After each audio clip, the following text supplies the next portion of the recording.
Today we're going to dive into the 5 powers of working with the elemental of air.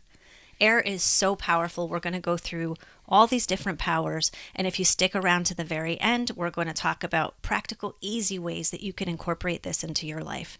Because air brings you more freedom, more ease, more grace, like tons of stuff that's super valuable to live a better life. Yeah, it also helps you with communications. It also helps you with letting go, being in the flow of things. Exactly. So let's start with a little story.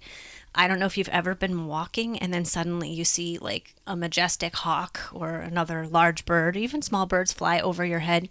I had this happen recently on a walk tapping into this very podcast because it was a really breezy day and it was just awesome to tap into that wind energy. And actually 3 hawks came over right in succession. And I was just watching them glide with 0 effort, doing absolutely nothing, just gliding through the air. And I'm like, how nice is that to just glide through life like that? And then all of a sudden they would just like flap a little bit and it would raise them a little higher, like raising their vibration back into that current that they wanted to be in. And then they would just glide. So like, I thought that was a huge metaphor for how we should use and how we should approach life with the power of air. Right, i.e. the no resistance, just allowing and flowing and trusting that it's got you, that it's got everything that you need, and you've got everything that you need. I mean, I did the same thing as you. I went for a walk, but for me, it was more about how the trees were moving, the sound of the wind itself, the whispers. It was giving out. That's what I was focusing on, and it was great. I mean, it was just like this feeling of security, of wellness, of that I got you feeling came into play. So I thought it was pretty awesome. That is awesome because one of the powers is actually faith and trust. So this is where you're feeling that I got you space, even though you don't see it. I mean, we need air to breathe. It's, breath of life. We hear all the time. You can't survive without it. We do it constantly breathing without any thought. Yeah. It just happens, and we just trust that there's going to be air there and that we're going to be able to breathe. It just happens. And same with faith. You believe that the unseen is there, even though you can't see them. You talk to the universe, spirit, or whatever you believe in, even though you can't see it. Right.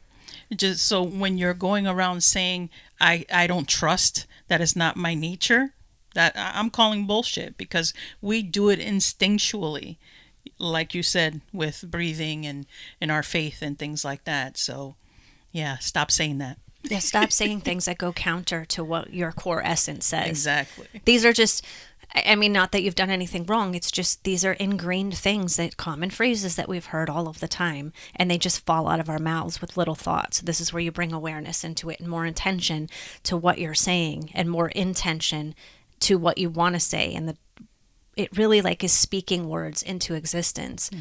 The second power actually is about communication. It's about the mind and intellect, because when you speak, you use air to form these words coming out of my mouth right now is all based on the power of air. And it's very important, the tone. When you're having a conversation, how you present it equals to the kind of communication you're going to have. So air helps you with a lot of that, to be able to just kind of like ease into a conversation. And when you apply respect as well to a conversation and really be mindful of the words that you're using. Exactly. And the fact that you're using breath to speak also should be a reminder to take a breath. Take a breath before you speak. Really make sure you're speaking from intentions, from a place of love, and like you said, respect. Right. It's absolutely vital. And one thing that I kind of heard when I was in my walk, and I wrote it down, it said that communication is the bedrock of our soul.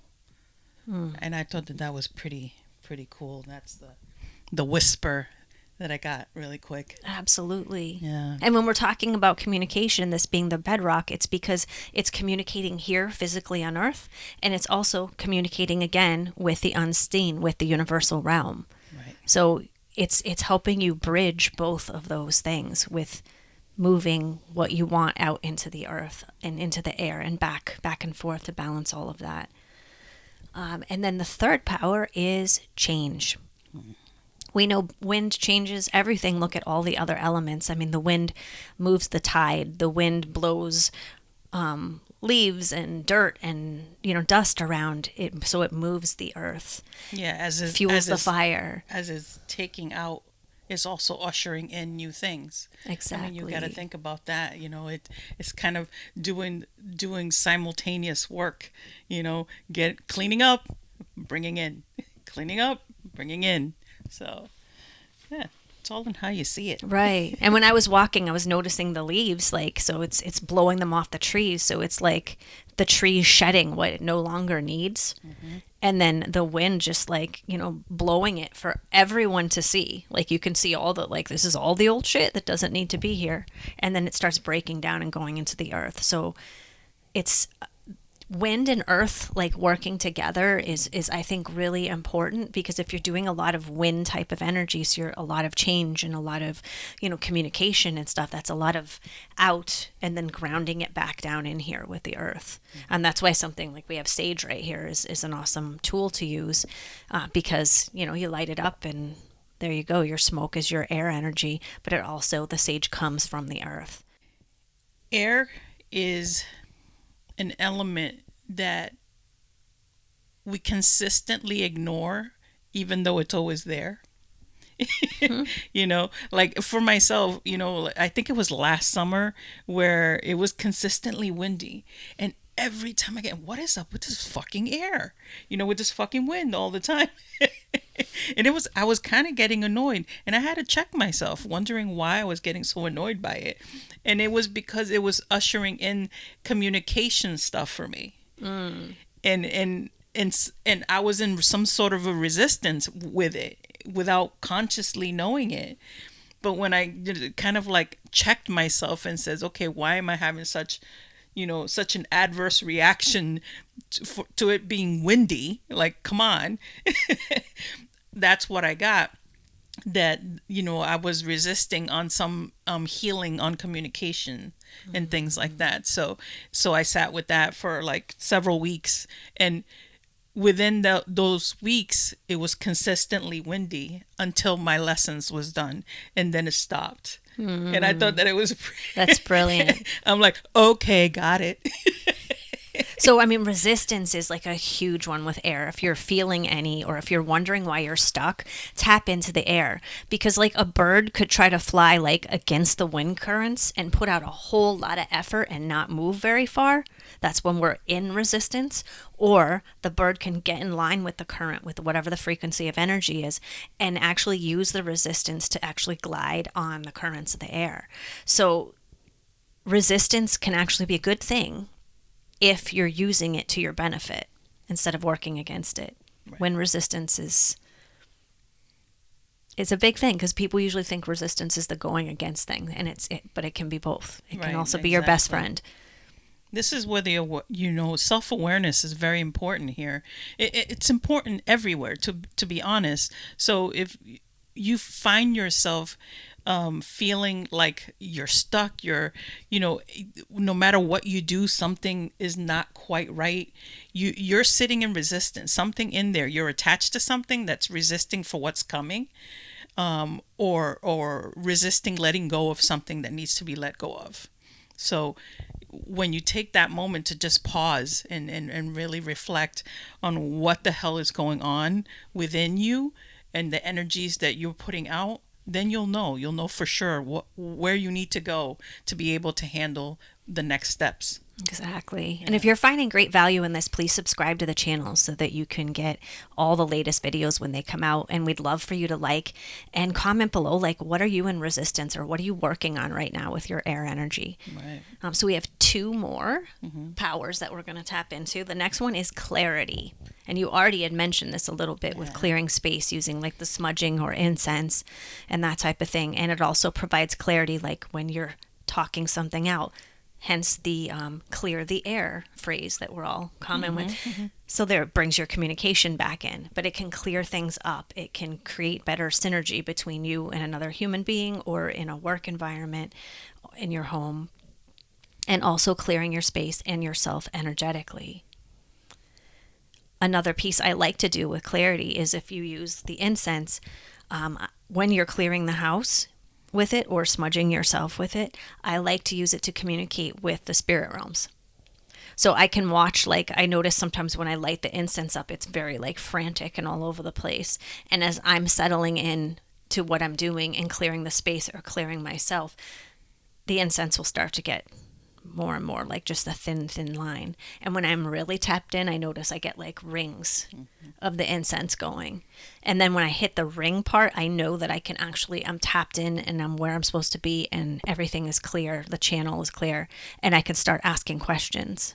And the incense can actually react to let me know yay or nay with things. For me, it's if it's steady, I'm in a balanced place wherever whatever I'm working on, and if it starts to sway over to the left, I'm dealing with past stuff.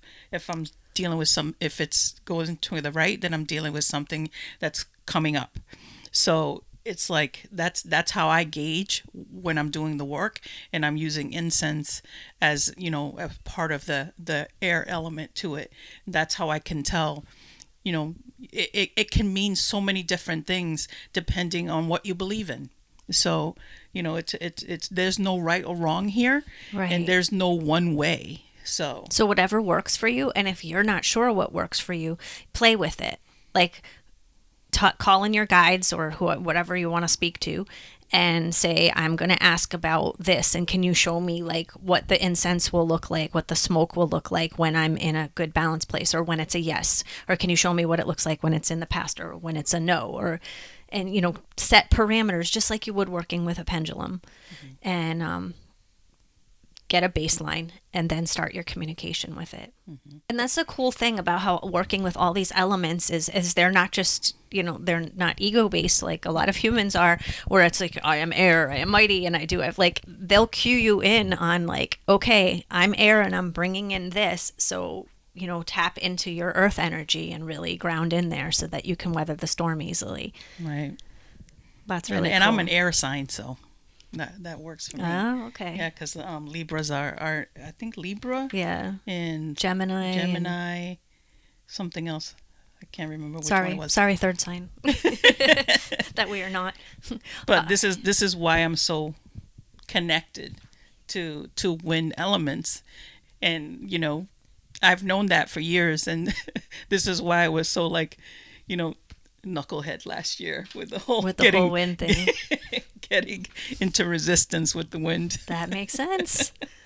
All right, our fifth final power is everybody's favorite, manifestation. The reason air, we covered a little bit of this in bits and pieces, that air is so good is this because since it signifies the intellect and the mind is where imagination exists. So if you can get into your imagination, that infinite possibility that you can create absolutely anything, that's your beginning point of manifestation. Because, if you can see it and hear, you can believe it. And then you start to use the air to speak it out into existence. So now you're hearing yourself speak whatever you imagined. It really lends a very, like a big push energy behind your manifestations. Super powerful. And another thing with air, also with manifestation, is that it carries things and it expands. So, like if you're sitting across a house and somebody's like in the kitchen, they're doing something, but you have no clue what. And then all of a sudden you start smelling fresh chocolate chip cookies. That's a moment. Absolute moment, because the air carried that scent out to you.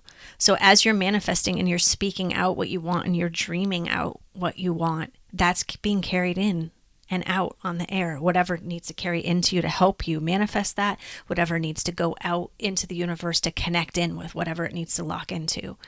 So it's really super powerful with that. Nice. And so are eating cookies. I'd like to manifest a fresh batch of chocolate chip cookies right now.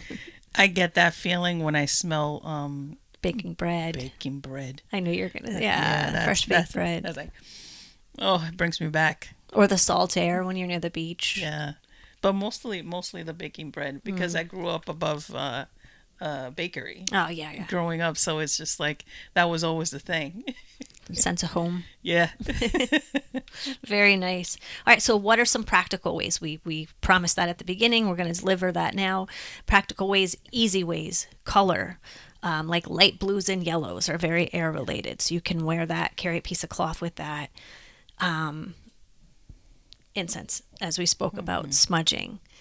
Go skydiving, something I'm definitely not going to do. A But friend of ours actually did that. really, Yeah. oh, Yeah. I didn't know. Just recently. Interesting. You'll have to tell me about that later. Yeah, I mean, so there you get to feel the resistance, the trust, the communication with your instructor if you have one. Like it's just everything balled into one in just minutes. It's awesome. Not for me, but it's awesome. Not for me either. Feathers. That's why I have feathers on my shirt. Feathers are an awesome thing. You see a lot of people use their incense and they're with the feather and they're like moving the air with it. So anything bird related is also very strong for you to work with. Yeah, bats, butterflies, bees, eagles, hawks, hummingbirds, owls. Nice. Breath work, obviously. That'll help you clear out old traumas if you're having a hard time moving past something and through something. Breath work is awesome to get up whatever's deep in those tissues and get it up and out for you to be able to pay attention to better and actually see it in front of you so that it can move away. Crystals, too. Crystals are Yeah. awesome. Even though that's earth energy, it's still, look up crystals related to air Yeah. and you'll find I some. believe it's citrine, diamond, moonstones, topaz. So a couple that you can look up. And all the minerals and the vitamins and all that Yeah. stuff that come from the earth Yeah. also, I think, help assist with the air energy. A whistle, or whistling, like if you whistle to somebody, it's a form of communication, but also you can just whistle to just get you into a certain vibe or just shift I'm working with air energy and whistle. I actually couldn't whistle for like the first 25 years of my life, Really? despite a lot of people trying to teach me. Yeah, I guess my air deficit, I wasn't I haven't whistled in a long time. tapped but I into that. used to whistle all the time. Okay. It's also associated with the direction of the east and with the season of spring. So anything related to those two, you can totally tap into. Music wise, Tibetan flutes are awesome to meditate into and listen to. Jazz music with like the saxophones and any air instruments. Super powerful in tapping into this, along with bells, chimes. I always have a bell that when I work with things. Singing bowls, because it's moving, and then the chime, Yeah, it's sending the frequency out. out into the air, and if you were to look at it, if it was to be measurable, you would see the little Waves on the waves air. on it, on how it manipulates it. It's really cool. Yeah. So we'll close this out with a phrase we all know: easy breezy. Easy breezy. Because that's my favorite part of air, is that if I'm tapped into it and I'm utilizing it correctly, everything is easy breezy. And that's where we all want to be. So utilize that air energy, look at your resistance, look at what you want to call in, what you want to release and let go, where you need to feel more held, where you can just glide along and, rest for a little bit. And when you need to flap those wings and use that air to propel you towards more freedom and what you really want. And that is air. Be kind. Peace. Peace.